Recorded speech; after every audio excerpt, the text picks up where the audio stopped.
నెల్లూరు జిల్లా సర్వేపల్లి నియోజకవర్గంలో టీడీపీ అభ్యర్థి సోమిరెడ్డి చంద్రమోహన్ రెడ్డి ఎన్నికల కోడ్ ఉల్లంఘించారు. ఎన్నికల ప్రచారానికి వెళ్లిన సోమిరెడ్డి పలువురి స్వయంగా ఆయనే డబ్బులు పంపిణీ చేశారు. పట్టపగలే సోమిరెడ్డి ఓటర్లకు డబ్బులు పంచడం చర్చనీయాంశమైంది.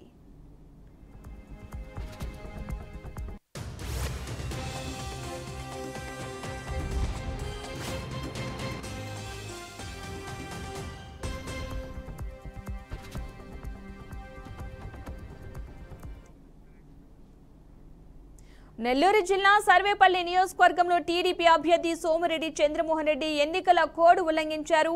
ఎన్నికల ప్రచారానికి వెళ్లిన సోమిరెడ్డి పలువురికి స్వయంగా ఆయనే డబ్బులు పంపిణీ చేశారు. పట్టపగలే సోమిరెడ్డి ఓటర్లకు డబ్బులు పంచడం చర్చనీయాంశమైంది.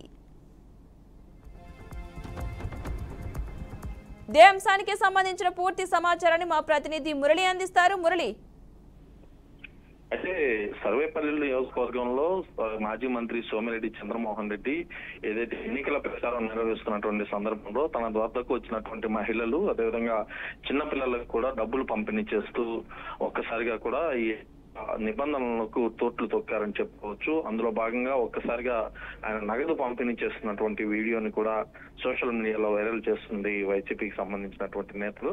ఈ అంశం పైన అటు ఎన్నికల సంఘానికి కూడా ఫిర్యాదు చేస్తామని చెప్పి వైసీపీ నేతలు కూడా చెప్తున్నారు.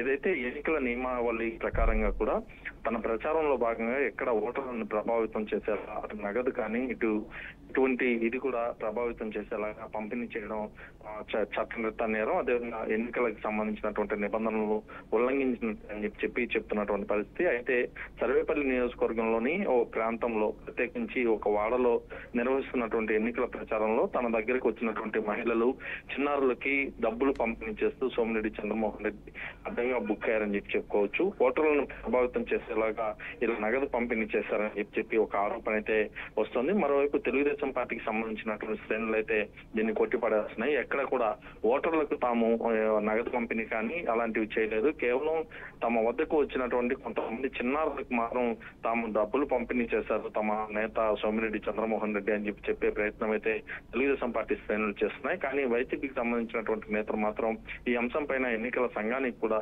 ఫిర్యాదు చేస్తామని చెప్పి ఇప్పటికే చెప్తున్నారు. ఎన్నికల సంఘం ఈ వీడియోని చూసి ఎలాంటి నిర్ణయం తీసుకుంటుంది, దీనిపైన ఎలాంటి చర్యలు తీసుకుంటుందో మాత్రం వేచి చూడాల్సిన పరిస్థితి అయితే ప్రస్తుతం కనిపిస్తోంది. Right, thank you Murali.